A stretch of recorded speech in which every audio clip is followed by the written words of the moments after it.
So this breathing technique that I want to introduce is called Bhramari Breath. It's a very simple technique.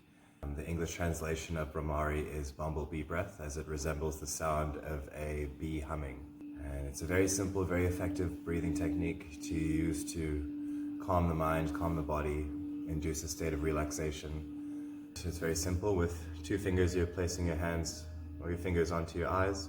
With your thumbs, you're blocking your ears. So taking a deep breath in through the nose.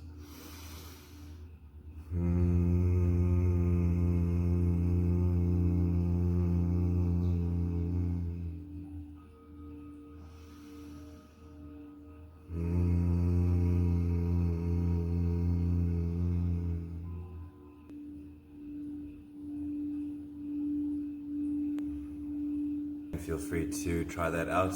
Let me know how it works, and I hope you enjoy.